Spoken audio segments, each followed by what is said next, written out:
खबर गाजीपुर से है, जहां यूपी के राज्य मंत्री रविंद्र जायसवाल ने आज दौरा किया।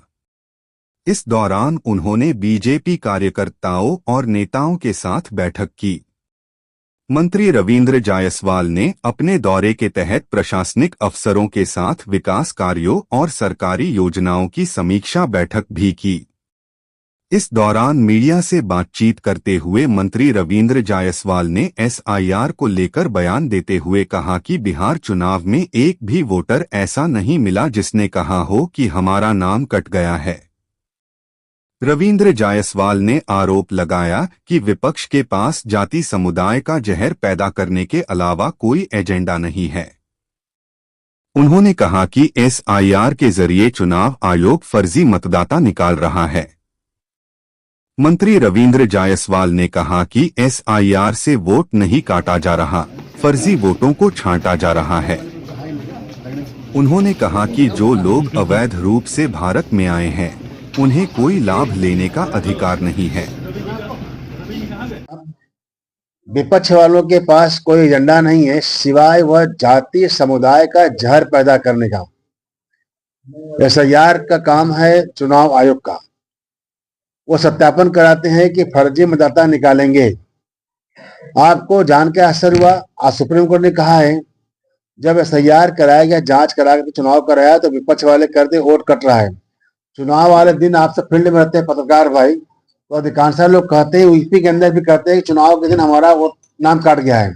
लेकिन बिहार के चुनाव में एक सज्जन नहीं मिला जो कहा कि हमारा नाम कट गया हो।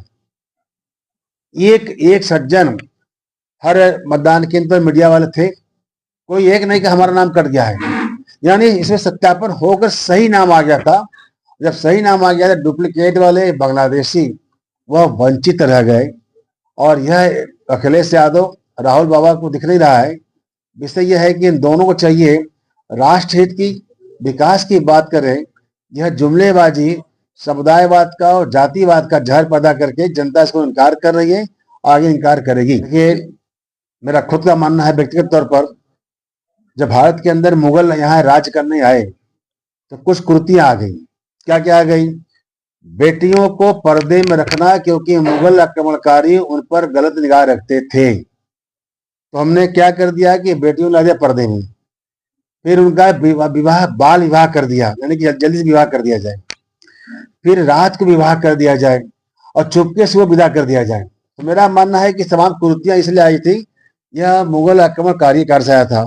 बच्चों का एक उम्र के पहले विवाह नहीं करना चाहिए और इसके लिए सरकार कानून बनाए रही है, यह स्वागत योग्य है। लोग अवैध तरीके से भारत में घुसपैठी के रूप में हैं, उन्हें भारत का कोई भी लाभ लेने का अधिकार नहीं है। सरकार हो चाहे आयोग है, अपना तरीके से काम कर रही है। चुनाव आयोग सरकार का पार्ट नहीं है। चुनाव आयोग अपना खुद भी स्वतंत्र है। अगर वह देख रहे हैं कि वही मतदाता होना चाहिए जो भारत के नागरिक हो, जो जांच करवा रहे हैं और जांच कर छाट रहे हैं।